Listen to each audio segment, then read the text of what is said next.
मित्रों, आप सभी को विदित है कि कल अंतर्राष्ट्रीय योग दिवस है और यह 8वां अंतर्राष्ट्रीय योग दिवस है।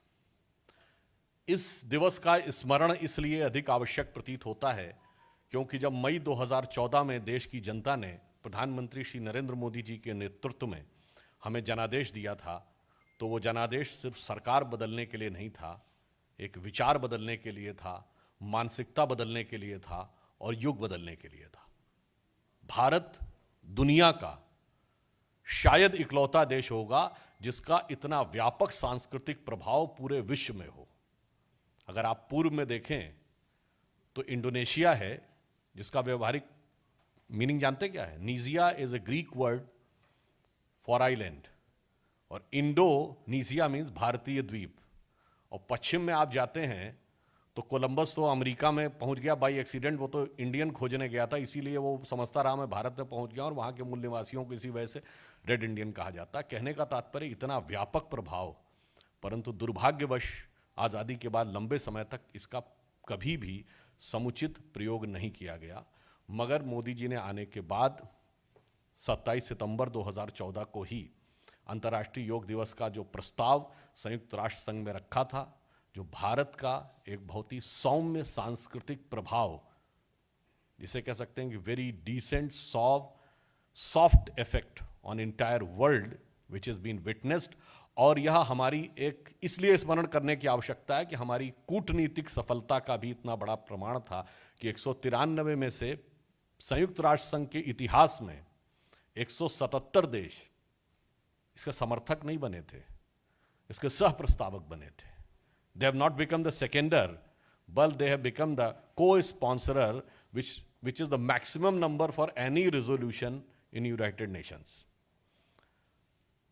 उसके बाद जिसमें कि धर्म, जाति, मत, संप्रदाय से अलग हटकर सभी देशों ने समर्थन किया था और आज 200 से अधिक देशों में इसको स्वीकार किया जाता है। तो ये भारत की एक सांस्कृतिक शक्ति के उद्भव का भी प्रयोग, बहुत ही सफल प्रयोग था जो मोदी जी के नेतृत्व में हुआ। और यह 8वां है, तो वैसे भी आपको पता अष्टांग योग होता है, तो 8वें का तो महत्व योग के लिए भी अधिक है। तो कल 21 जून 2022 को, चूंकि हम स्वतंत्रता के अमृत महोत्सव वर्ष में हैं, इसलिए भारतीय जनता पार्टी विगत 2 वर्षों से कोविड के कारण इसका उस रूप में आयोजन नहीं हो सका जैसा अपेक्षित था, तो इसलिए कल भारतीय जनता पार्टी इसको एक व्यापक और विराट स्वरूप में आयोजित करने जा रही है। तो 75वां वर्ष है, इसलिए 75,000 स्थानों पर कल भारतीय जनता पार्टी के द्वारा योग दिवस मनाया जाएगा और भिन्न भिन्न स्थानों पर हमारे कार्यकर्ता और नेता 75,000 स्थानों पर इसको मनाएंगे। प्रधानमंत्री श्री नरेंद्र मोदी जी कल मैसूर में रहेंगे और मैसूर पैलेस ग्राउंड में 15,000 लोगों के साथ वह योग करेंगे। हमारे राष्ट्रीय अध्यक्ष आदरणीय जगत प्रकाश नड्डा जी कल नोएडा स्टेडियम में रहेंगे और वहां पर वह योग दिवस के उपलक्ष्य में योग करेंगे। इसके अतिरिक्त हमारे सभी सरकारों के मुख्यमंत्री, उप मुख्यमंत्री, सांसद, विधायक और जनप्रतिनिधि और भिन्न भिन्न पदाधिकारी देश के भिन्न भिन्न स्थानों पर कल इस योग दिवस के कार्यक्रम में सहभागिता करेंगे। जो इस वर्ष का योग दिवस है, उसकी जो थीम या ध्येय वाक्य रखा गया है वह है मानवता के लिए योग।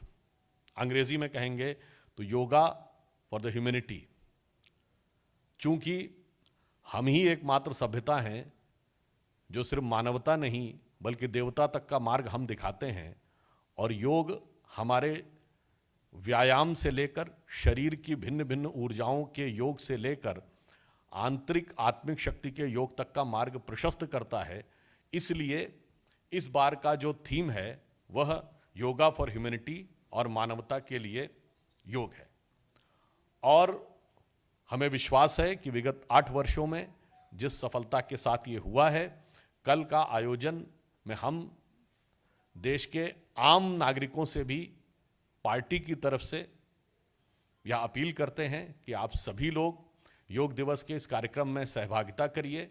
अपने व्यक्तिगत स्वास्थ्य को बेहतर करने के लिए, मानसिक और शारीरिक स्वास्थ्य में बेहतर संतुलन के लिए और भारत की इस महान सांस्कृतिक धरोहर जिस पर हर व्यक्ति को गर्व होना चाहिए, जैसे न्यूटन्स लॉ ऑफ ग्रेविटी है, आइंस्टीन लॉ ऑफ रिलेटिविटी है, हाइजेनबर्ग थ्योरी ऑफ अनसर्टेनिटी है। इसका मतलब ये नहीं कि उन्होंने ये दिया है, परंतु उनके नाम से जानी जाती है। तो भारत और भारतीय संस्कृति के नाम से यह जाना जाता है। हमें इस पर गर्व करना चाहिए।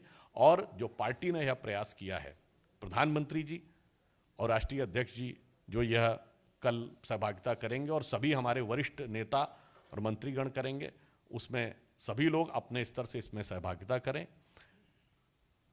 यह हमारा पार्टी की तरफ से निवेदन है। धन्यवाद।